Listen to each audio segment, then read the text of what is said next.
राधे दोस्तों, हरे कृष्णा। मैं हिमानी गोस्वामी स्वागत करती हूँ आपका अपने यूट्यूब चैनल यश भक्ति वीडियोस में। सोमवार व्रत की कथा। सोमवार के दिन भगवान भोलेनाथ का अति प्रिय है।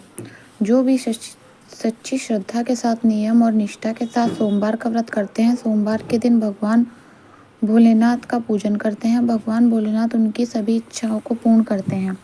तो आइए सुनते हैं सोमवार व्रत की कथा। तो बोलिए प्रेम से भगवान भोलेनाथ की जय, माता पार्वती की जय। उस समय की पहले की बात है कि एक नगर में एक बहुत ही धनी व्यापारी रहता था। दूर दूर तक उसका व्यापार फैला हुआ था।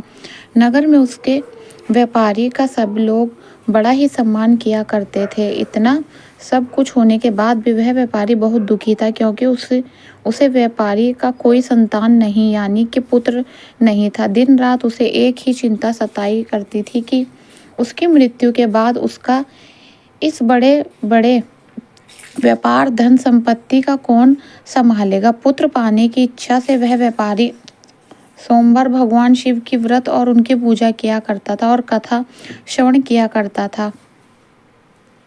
कल शीतकाल के व्यापार शिव मंदिर में जाकर भगवान शिव ने के सामने घी का दीपक जलाता था।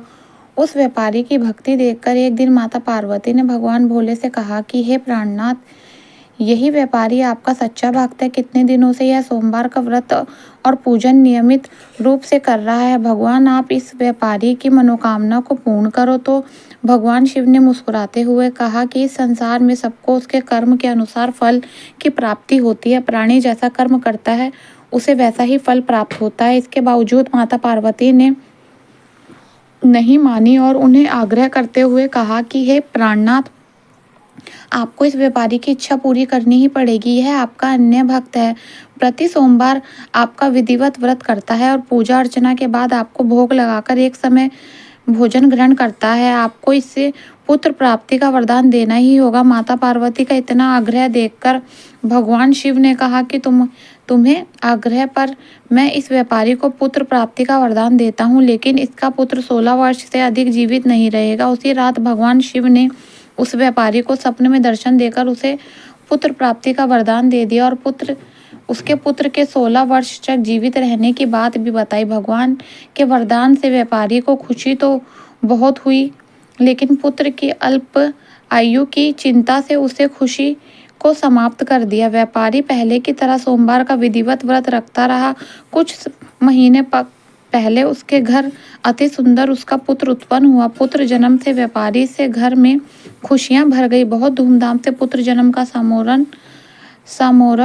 समारोह बनाया गया। व्यापारी को पुत्र जन्म की अधिक खुशी नहीं हुई, क्योंकि उसे पुत्र की अल्पायु के रहस्य का पता चल गया था। यह रहस्य घर में किसी को भी मालूम नहीं था। जब पुत्र 12 वर्ष का हुआ तो शिक्षा के लिए उसे वाराणसी भेजने का निश्चय हुआ। व्यापारी ने पुत्र के मामा को बुलाया और कहा कि पुत्र को शिक्षा प्राप्त करने के लिए वाराणसी छोड़ जाओ।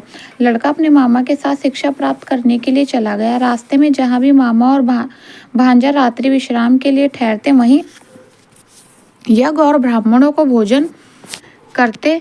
लंबी यात्रा के बाद मामा और भांजा एक नगर में पहुंचे। यहाँ के विवाह की खुशी में पूरे नगर को सजाया गया था। निश्चित समय पर बारात गई, लेकिन वर के पिता अपने बेटे को एक आंख से काना होने के कारण बहुत चिंतित था। उसे इस बात का भय सता रहा था कि राजा को इस बात का पता चलेगा, कहीं वह विवाह से इनकार न कर दे, इससे उसका अपमान होगा। वर्ग के पिता ने लड़के को देखा तो उसके मस्तिष्क में एक विचार उत्पन्न हुआ। उसने सोचा कि क्यों ना मैं इस लड़के को दूल्हा बनाकर राजकुमारी से विवाह करा दूं। विवाह के बाद इसको धन देकर विदा कर दूंगा और राजकुमारी को अपने घर ले जाऊंगा। राजकुमारी से विवाह कर दिया गया। धन देकर राजकुमार को विदा किया। लड़का जब लौट रहा था तो सच नहीं छुपा सका और उसने राजकुमारी को ओढ़नी पर लिख दिया, राजकुमारी, तुम्हारा विवाह तो मेरे साथ हुआ था। मैं तो वाराणसी में शिक्षा प्राप्त करने जा रहा हूँ। अब तुम्हें नए युवक की पत्नी बनना पड़ेगा। वह कहना है। जब राजकुमारी ने अपनी ओढ़नी पर लिखा हुआ पढ़ा तो उसने कहे लड़के के साथ जाने से इनकार कर दिया। राजा ने सब बातें जानकर राजकुमारी को महल में रख लिया। उधर लड़का अपने मामी के साथ वाराणसी पहुंच गया। गुरुकुल में पढ़ाई शुरू कर दी। जब उसकी आयु 16 वर्ष पूरी हुई तो उसने एक यज्ञ किया। समाप्ति पर ब्राह्मणों को भोजन कराया और खूब अन्न वस्त्र आदि का दान किया। रात्रि को अपने शयन कक्ष में सो गया।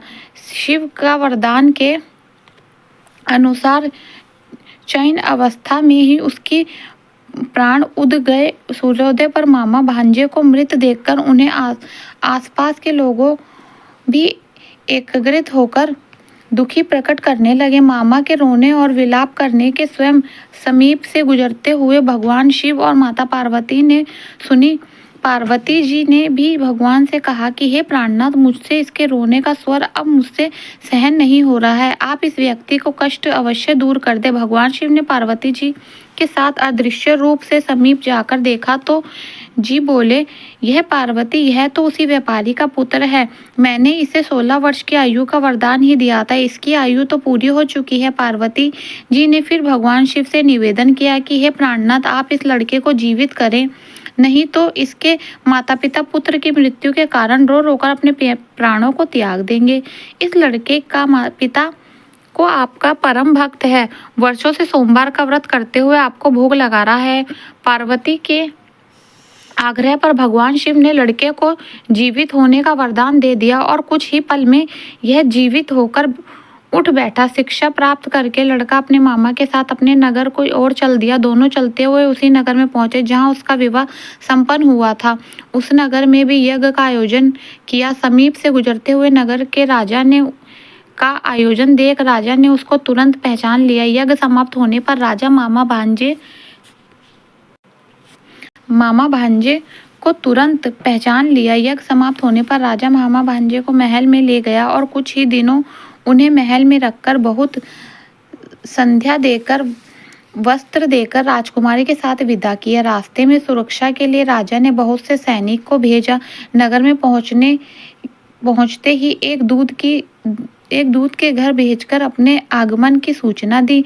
अपने बेटे को जीवित वापस लौटने की सूचना से व्यापारी बहुत प्रसन्न हुआ, क्योंकि प्यार से रहकर व्यापारी और उसकी पत्नी बेटे की प्रतीक्षा कर रहे थे। उन्होंने प्रतिज्ञा कर रखी थी कि यदि उन्हें अपने बेटे की मृत्यु का समाचार मिले तो दोनों अपने प्राणों को त्याग देंगे।